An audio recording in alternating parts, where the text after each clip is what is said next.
মিছিল করতে যেও না, ককটেল খাবা, এই জাতীয় কথা যারা বলে তারাই হলো মুনাফিকের বাচ্চা। যারা বলেন ঠিক কিনা? আমার বন্ধুগণ, রাসূল তিনজনকে ডাক দিয়ে বললেন, যায়েদ, তোমার পরিবারের সঙ্গে সাক্ষাতের প্রয়োজন থাকলে যেতে পারো। যায়েদ বলছেন, ইয়া রাসূলুল্লাহ, যাওয়ার কই, যাওয়ার তোমার জায়গা নাই, ছোট্টবেলায় আপনার কাছে এসেছি, আমার যাওয়ার কোনো দরকার নেই, আপনি আমার জন্য দোয়া করবেন। জাফর, তুমি আমার চাচাতো ভাই, যাও পরিবারের কাছ থেকে বিদায় নিয়ে আসো। বাড়িতে চলে গেলেন, শান্ত মাথায় ঘরের মধ্যে ঢুকলেন। ঘরের মধ্যে ঢুকে কথা বলতে বলতে বলছেন স্ত্রীকে ডেকে, স্ত্রী গো, আমার জন্য দোয়া করো, আমি তোমার কাছ থেকে চিরদিনের জন্য বিদায় নিতে এসেছি। স্ত্রী বলছেন, কেন, কি হয়েছে? মুতার যুদ্ধের ডাক এসেছে, তুমি আমার জন্য দোয়া করো, আল্লাহ যেন আমাকে শহীদ হিসেবে মঞ্জুর করে নেন। স্ত্রী বলছে, স্বামী গো, এমন দোয়া করতে পারবো না, কারণ এই ছোট্ট ছোট্ট দুইটা বাচ্চা এতিম হয়ে যাবে। এই তিন বাচ্চার জন্য আমি আপনার জন্য আজকে শহীদের দোয়া করব না, আমি আপনার জন্য গাজীর দোয়া করব। এমন সময় জাফর খেপে গিয়ে তরবারিটা বের করলেন, হাত থেকে কোষমুক্ত করলেন, উল্টা দিক দিয়া স্ত্রীকে আঘাত করলেন। বললেন, স্ত্রী গো, হাত কাটছে নাকি? না, কাটে নাই। কেন কাটলো না? উল্টা দিকে মেরেছেন। উল্টা দিকে তরবারি মারলে যেমন হাত কাটে না, আমার জন্য আজকে যত উল্টা দোয়া করো কোনো কাজ হবে না, কারণ আমি নিশ্চিত আমি শহীদ হয়ে যাব, কারণ নাকের মধ্যে জান্নাতের গন্ধ পেয়ে গেছি। কিছু না বলে সন্তান দুইটার মাথায় হাত বুলায় দিলেন চিরদিনের জন্য। হাত বুলায় দিয়া আল্লাহর কাছে দোয়া করে বলছেন, আল্লাহ গো, আমার সন্তানের জিম্মাদার কাউকে বানালাম না, তুমি আল্লাহ আমার সন্তানের জিম্মাদার হয়ে যাও। সন্তানগুলোকে রেখে স্ত্রীর কাছ থেকে চিরতরে বিদায় নিয়ে রওনা দিলেন জিহাদের ময়দানে। তৃতীয় সেনাপতি আব্দুল্লাহ বিন রাওহাকে বললেন, যাও আব্দুল্লাহ, বিদায় নিয়ে আসো। দুপুরবেলা বিয়ে করেছেন, সন্ধ্যাবেলায় জিহাদের ডাক এসেছে। দুপুরবেলা সমস্ত আত্মীয় স্বজন বাড়িতে ভরপুর, মিষ্টি বিতরণ চলছিল। হাতে রং লাগানো সাহাবী আব্দুল্লাহ বিন রাওহা রাত্রিবেলা বাসর রাত, সন্ধ্যার সময় ঘরের মধ্যে না ঢুকে দরজার সামনে দাঁড়ালেন, উঠানে দাঁড়ালেন। উঠানে দাঁড়ায়া স্ত্রীকে বলছেন, স্ত্রী দরজা খুলো না, ঘরের মধ্যেই থাকো, আমি তোমাকে দেখতে আসি নাই, শুধু কথা বলতে এসেছি, তুমি আমাকে বিদায় দিয়ে দাও, মুতার যুদ্ধে আমি যেন শহীদ হয়ে আল্লাহর জান্নাতে যেতে পারি। স্ত্রী বলছেন, আল্লাহর কসম, একটু ভিতরে আসুন, সময় কেমন করব না, আপনি মুজাহিদ, আমি আপনার সময়টা নষ্ট করব না, শুধু একটাবার আপনাকে দেখতে চাই, যেন কাল কিয়ামতের কঠিন ময়দানে অসংখ্য লোকের মাঝে যেন আপনার চেহারাটা আমি আপনার স্ত্রী হয়ে চিনে নিতে পারি। এমন কথা বলার সঙ্গে সঙ্গে আব্দুল্লাহ আবেগ আপ্লুত হয়ে বলছেন, স্ত্রী গো, এমন নেক নিয়ত যদি হয়ে থাকে, কাল কিয়ামতের সেই কণ্ঠকে কীর্ণ ময়দানে অসংখ্য লোকের মাঝে পরিচয় করে দেওয়ার দায়িত্ব আমার আল্লাহ নিজে নিয়ে নেবেন। জোরে কোন সুবহানাল্লাহ। আমার নবীজির এই প্রিয় সাহাবী স্ত্রীর সঙ্গে সাক্ষাৎ না করে যুদ্ধের ময়দানে ঝাঁপিয়ে পড়লেন। প্রথম সেনাপতি শহীদ, দ্বিতীয় সেনাপতিও শহীদ, কালেমার জান্নাত আব্দুল্লাহ বিন রাওহা নিয়ে নিলেন। কাফেররা তার হাত পা কেটে ফেলে দিল, মস্তকটা বিচ্ছিন্ন করলো, কিন্তু একটা বারের মতো আল্লাহর কালেমার ঝান্ডা জমিনে ফেলতে দিলেন না। মুখে কামড় মেরে আছেন, সেই কামড় মারা সেই কালেমার ঝান্ডা আসমান মুখী হয়ে আছে। পরবর্তী সেনাপতি খালিদ বিন ওয়ালিদ 250-এরও বেশি যুদ্ধ করেছেন, কোন যুদ্ধে তার পরাজয় হয় নাই। জোরে কোন আল্লাহু আকবার। এই খালিদ বিন ওয়ালিদ ঝান্ডা আসমানমুখী দেখে ছুটে চলে এসে দেখেন খণ্ডিত মস্তক পড়ে আছে আব্দুল্লাহ বিন রাওহার। কালেমার ঝান্ডাতের মধ্যে নিতে গিয়ে দেখেন কামড় মেরে শক্ত মেরে ধরে আছেন। শক্ত কামড়ে ধরে থাকার কারণে কালেমার ঝান্ডাতের মধ্যে আসে না। কানের মধ্যে মুখ লাগায় বলছেন, ভাই আব্দুল্লাহ, আমি হলাম খালিদ বিন ওয়ালিদ, আমারে ছেড়ে দে।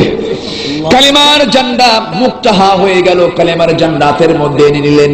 আল্লাহর জমিনে দিন কায়েমের জন্য, ইসলামী রাষ্ট্র গঠন করার জন্য খালিদ বিন ওয়ালিদ কি করলেন? কালেমার ঝান্ডাতের মধ্যে নিয়া 3000 সাহাবীদেরকে সামনে নিয়া কয়েকটা গ্রুপ করলেন। খালিদ বিন ওয়ালিদ একটা গ্রুপের নেতৃত্ব দিলেন। যুদ্ধের ময়দানের মোড়টা তিনি ঘোরায় ফেললেন। সেই জিহাদের ময়দানে খালিদ বিন ওয়ালিদ একটা নয়, দুইটা নয়, 4, 5টা, 6টা, 7টা নয়, 8টা তরবারি ভেঙ্গে চুরমার করে মুতার যুদ্ধের রোমান সৈন্যকে পরাজিত করে কালেমার পতাকা উড্ডীন করে নবীর সামনে হাজির করে দিলেন। জোরে কোন সুবহানাল্লাহ। সাহায্য করেছেন কে? আল্লাহ। আসতে হবে না, সাহায্য করেছেন কে? শহীদের মর্যাদা কে দেন? আল্লাহ দেন। খালিদ বিন ওয়ালিদ মরা এত সহজ না। খালিদ বিন ওয়ালিদ 250 বেশি যুদ্ধ করেছেন। কোন যুদ্ধে কোন শত্রু তরফ থেকে তার গায়ে একটা আঁচড়ও লাগেনি, রক্ত ঝরেনি। মারা যাচ্ছিলেন বিছানায় ওমরের খেলাফত আমলে, মূর্ছ অবস্থায় কাতরাচ্ছেন, চোখের কোনা বেয়ে টপ টপ করে পানি পড়তেছে। আবেগ আপ্লুত হয়ে বলছে, না হারে, জীবনের শত শত যুদ্ধের নেতৃত্ব দিলাম, আজকে আমাকে বিছানায় শুয়ে মারা যাওয়া লাগতেছে। এমন আফসোস করে যখন কথাগুলো বলতেছিলেন, এমন সময় খলিফা ওমর তার সামনে হাজির হয়ে গেলেন। ওমরে ফারুক বলছেন, ওরে খালিদ বিন ওয়ালিদ, আমার প্রতি তোমার কোনো যদি অভিমান থাকে, রাগ থাকে, আমারে মাফ করে দিও। আমি তোমার চাকরিটা সেনাপতির পদ থেকে সৈনিকের পদে নিয়ে এসেছিলাম, কারণ হলো মানুষের একটা অন্ধবিশ্বাস হয়েছিল খালিদ যে যুদ্ধে যায় সেই যুদ্ধে বিজয় হয়, শিরকের একটা ছোঁয়া পাচ্ছিল মানুষ, এই জন্য তোমার সেনাপতির পদ থেকে সৈনিক বানিয়েছিলাম। তবে ওরে খালিদ, আমি আমিরুল মুমিনিন তোমার জন্য দোয়া করি, আল্লাহ তোমার বিছানায় মৃত্যু দিলেও তোমার আল্লাহ পাক শহীদের দরজা দিয়ে দিবেন। জোরে কোন সুবহানাল্লাহ। আমার বন্ধুগণ, জানমাল কেমনে দিতে হয় সাহাবীরা তা দেখিয়ে গেছেন, আমরা সেই অনুসরণই করব। জোরে বলুন ইনশাআল্লাহ, আরো জোরে বলুন ইনশাআল্লাহ। সবাই কি ফজর করবেন? করবেন সবাই?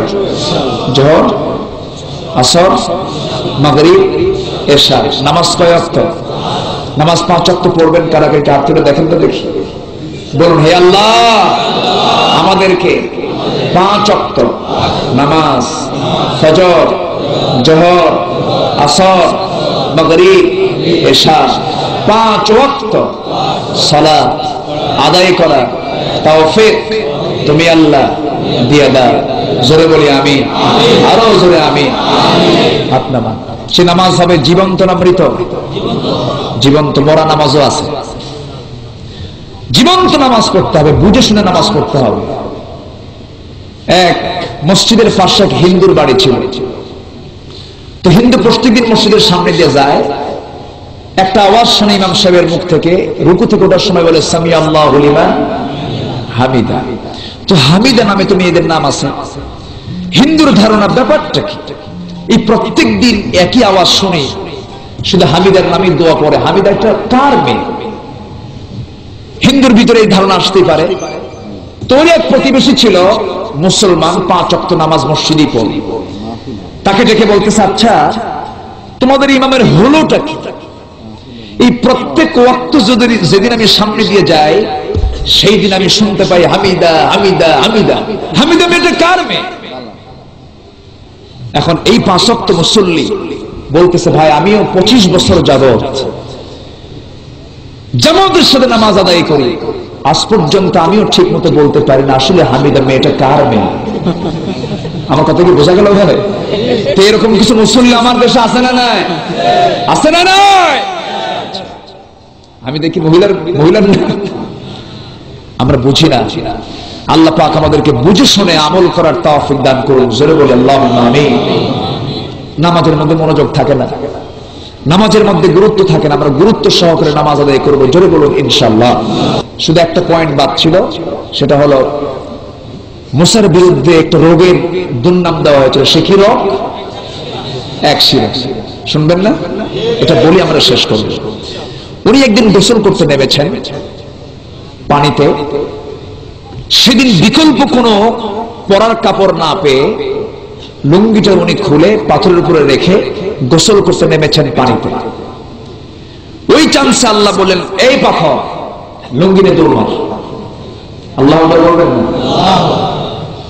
উনি আল্লাহর কাছে তো অভিযোগ দিয়েছেন, আল্লাহ তুমি কি করবা, তাড়াতাড়ি করো, আমার তো অসুখ নাই। আল্লাহ বলেন, চিন্তা করো না মুসা, তোমার লুঙ্গি খুলে দেখায় দেবো। যখন আল্লাহু আকবার, আল্লাহ ব্যবস্থা করলেন। কি করলেন? গোসল করতে নেমেছেন, পাথর লুঙ্গি নিয়ে মারছে দৌড়। মাটিকে জীবন দিয়েছেন কে? আমরা কিসের তৈরি? খালাকাল ইনসানা মিন সালসালিন কাল ফাখার। শুষ্ক মাটি দিয়ে আল্লাহ পাক আমাকে আপনাকে সৃষ্টি করেছেন। ইন্না খালাকনাহু মিন তুরাবিন, মাটি দিয়ে সৃষ্টি করা হয়েছে। তো মাটির যদি প্রাণ দেওয়া যায়, যে আল্লাহ সে আল্লাহ কি পাথরের প্রাণ দিতে পারেন না? পাথরকে সচল করে দিল। পাথর নিয়ে দৌড় মারা শুরু করলো। লুঙ্গি ইজারা নিয়ে যখন দৌড় মারল, গোসল করে উঠে দেখেন লাঠি আছে কিন্তু লুঙ্গি নাই। দেখেন একটা পাথর নিয়ে দৌড় মারা শুরু করে দিয়েছে, তিনি যে উলঙ্গটা তার খেয়াল ছিল না। আল্লাহ পাক তার স্ত্রীর দিকে মুসা দিয়েছেন, তার একটাই পেরেশানি, লুঙ্গি কখন তার হাতে আসবে। পিছনে তিনি দৌড় মারা শুরু করলেন, বারবার লাঠি উঁচু করেন আর বলেন পাথর থাম, লুঙ্গি দিয়া যায়। কিন্তু পাথর তো কথা শুনবে না, পাথর কথা শুনবে কার?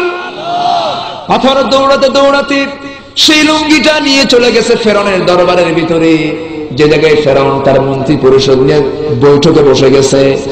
আস্তে করে সেই জায়গায় গিয়ে, এমন জায়গায় গিয়ে পাথর থেমে গেল যে জায়গায় ফেরাউন সরাসরি নজর দিলে পরে দেখতে পারবে, আর কেউ দেখতে পারবে না। মুসা আলাইহিস সালাম তিনি যে উলঙ্গ অবস্থায় আছেন, এটা তার স্থিতি থেকে আল্লাহ পাক মুসায়া দিয়েছেন। লুঙ্গি নেওয়ার জন্য দরবার পর্যন্ত তিনি ঢুকে গেছেন, তাও তিনি টের পান নাই। যখন ঢুকে গেছেন, এমন সময় ফেরাউন দেখে সামনে লুঙ্গি দৌড়ায়, মুসাও দৌড়ায়। কাছাকাছি যখন চলে আসছে, কেউ দেখতে পারলো না। ফেরাউন তার নজরটা তার নিচের দিকে চলে গেল। ফেরাউন এবার বলতেছে, মন্ত্রীরা তোমরা বলেছিলে মুসার নাকি গোপন সমস্যা আছে, এক শিরা নাকি অসুখ আছে, কে বললো? মুসা তো সমস্ত অস্ত্রপাতি খুলেই দেখা দিয়ে গেল। যেরকম আল্লাহু আকবার। আমরাও দেখা দেব একদিন এদেশের কোন আলেম ওলামা জেনার সঙ্গে তাদের সম্পর্ক নাই।